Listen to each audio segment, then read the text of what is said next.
आपकी नवरात्रि में पंचम दिन हम लोग पूजा करेंगे, स्कंद माता के रूप में आपकी पूजा करेंगे, क्योंकि आप कार्तिकेय की माँ हो। आपके ही कारण इस राक्षस से, मुसीबत से हम लोग बच पाए हैं। बोलो स्कंद माता की। इस प्रकार स्कंद माता प्रकट हुई, इसलिए पंचम दिन किसकी पूजा की जाती है? बोलो बोलो।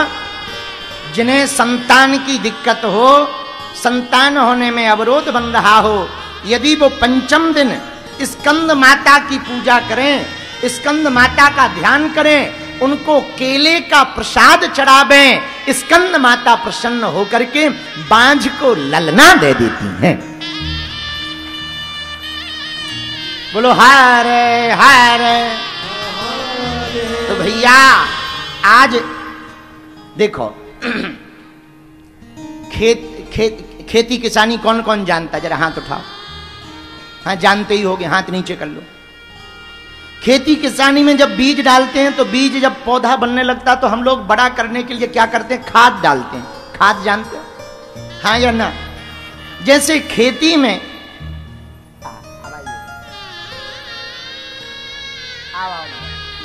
जरा सोफा ले आओ। कहाँ गए पंडित जी? धीरू पंडित जी, सोफा ले आओ।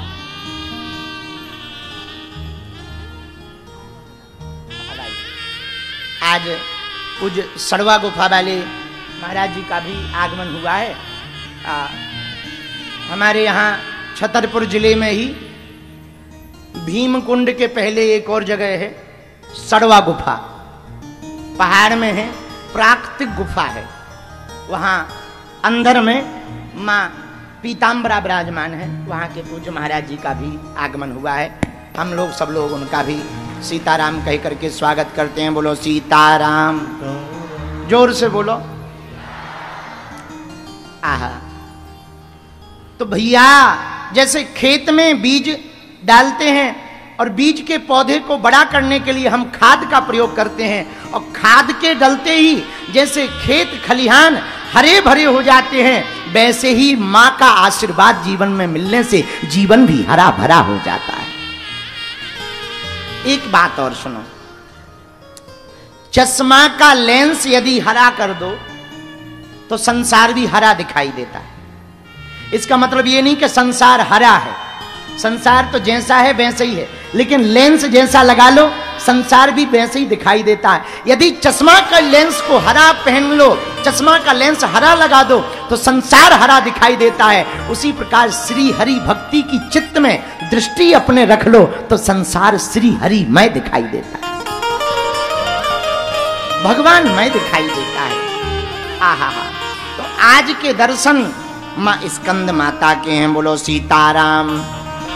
जोर से बोलो, और जोर से बोलो। देखो, पिता की आदतें पुत्र में आती हैं। किस में आती हैं? पुत्र में।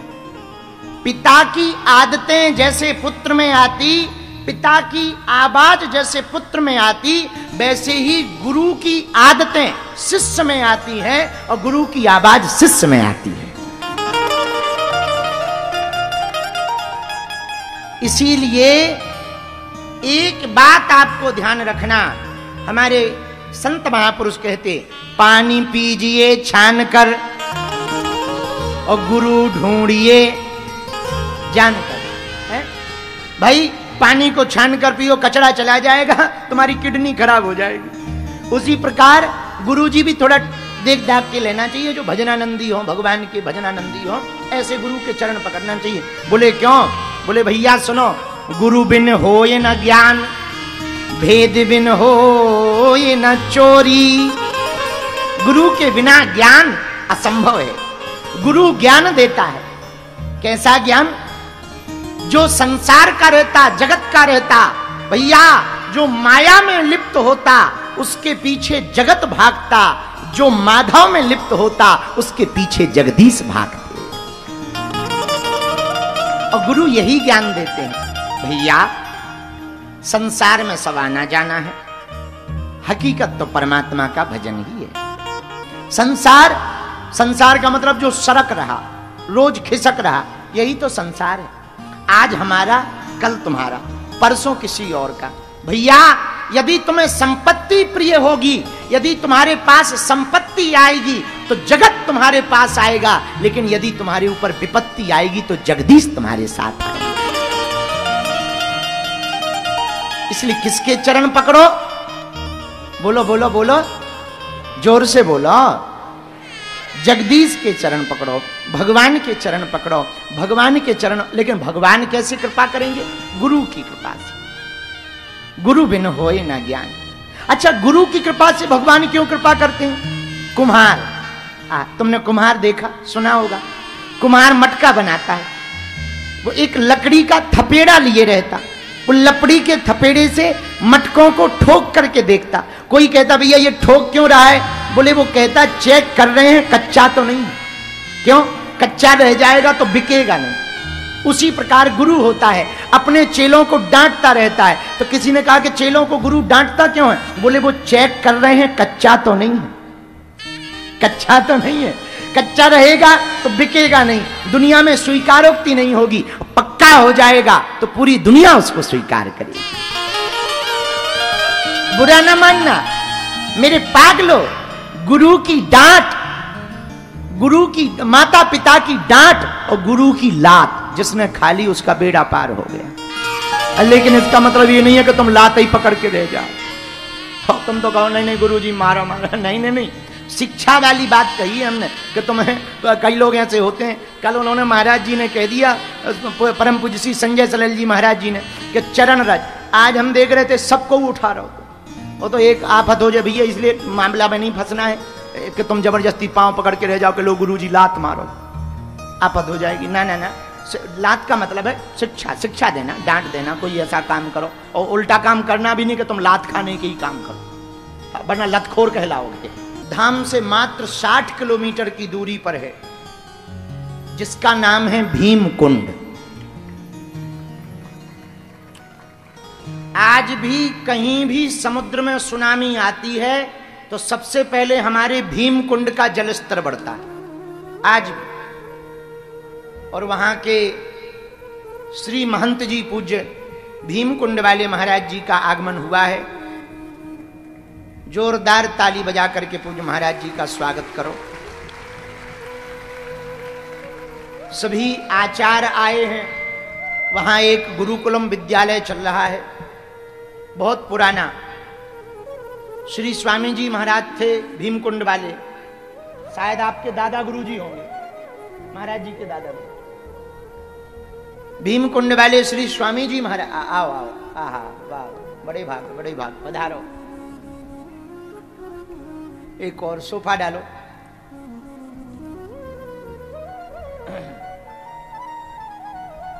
तो बड़े स्वामी जी महाराज, आहा दंड, सोफा डालो, एक इस तरफ डाल दो। जय हो। बड़े भाग्य जगे जान राय टोरिया वाले पूज्य महाराज जी, सिंगारी जी महाराज जी का भी आगमन हुआ है। और जय हो महाराज, रे महाराज, पूज्य सिंगारी जी महाराज जी हमारे दादा गुरु जी के साथ के हैं। और बड़ी प्रसन्नता इस बात की है कि जिन गुरु जी से नाम दीक्षा हमारे दादाजी ने ली थी, उन्हीं से पूज्य सिंगारी जी महाराज जी ने भी लिया है। आज उनका भी आगमन हुआ। अनगढ़ टोरिया वाले महाराज जी का भी आगमन हुआ। बहुत विराट रूप में पंचमुखी हनुमान जी अनगढ़ टोरिया पर हैं, छतरपुर में। दास को तो बहुत बार दर्शन करने का सौभाग्य मिला। आज संतों का मेला लगा है अपने धाम पर।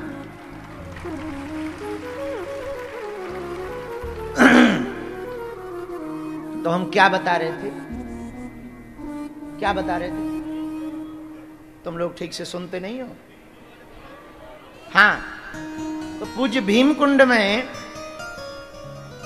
चलो कम से कम कुछ श्रोता तो ठीक ठाक है। भीमकुंड में जो पहले वाले स्वामी जी थे बड़े तपस्वी थे,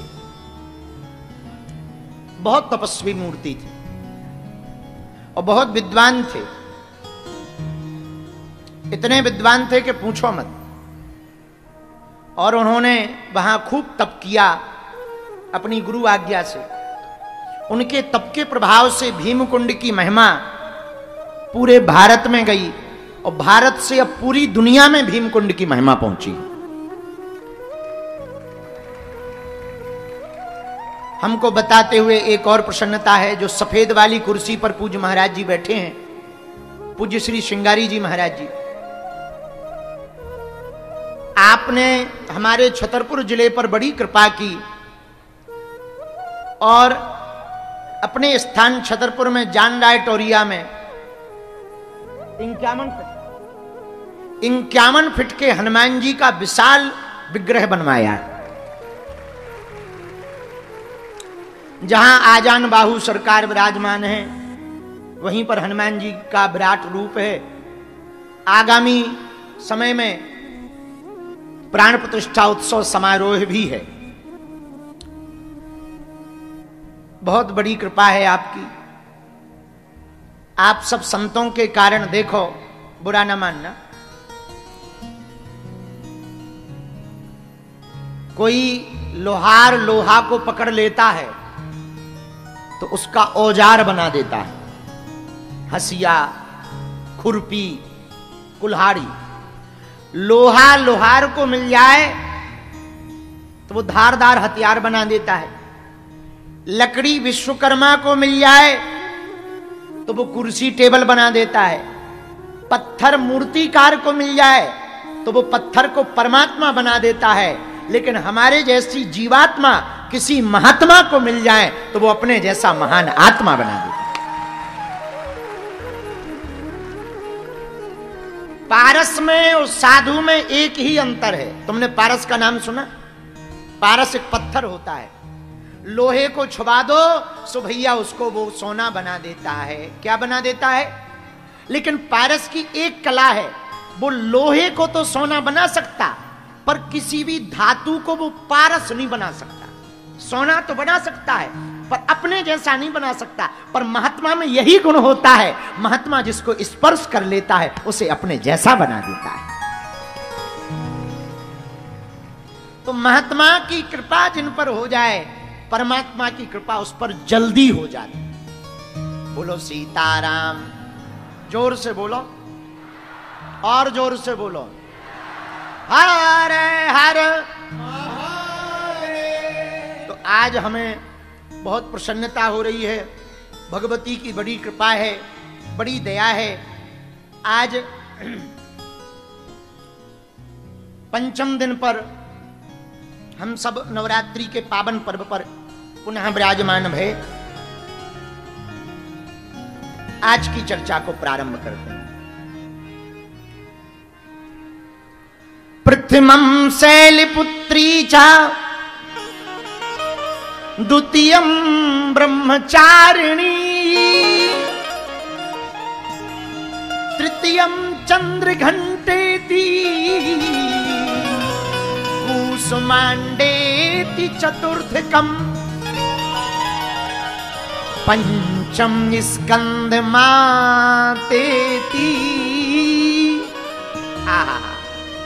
आज पांचवा दिन है। आज के दिन स्कंद माता की पूजा की जाती है। किसकी पूजा की जाती है? बोलो बोलो बोलो, स्कंद माता की। बोलो स्कंद माता की। आज पांचवा दिन है और पांचवें दिन नवरात्रि में 9 रूपों में पंचम रूप है स्कंद माता का। किसका रूप है भैया? भैया स्कंद माता की पूजा आज की जाती। स्कंद माता कोई साधारण नहीं है, मातृ रूपा है, ममतामयी मूर्ति है। आज मातृ भाव में माता के दर्शन होते हैं। आज ममता में रूप में माता के दर्शन होते हैं। मेरे पागलों जो लाइव देख रहे, संस्कार टीवी पर चैनल पर लाइव पे घर बैठे सुन रहे या यहां बैठे सुन रहे, एक बात हमारी नोट कर लेना भैया, भगवान की क्षमता, मां की ममता का कोई पार नहीं पा सकता।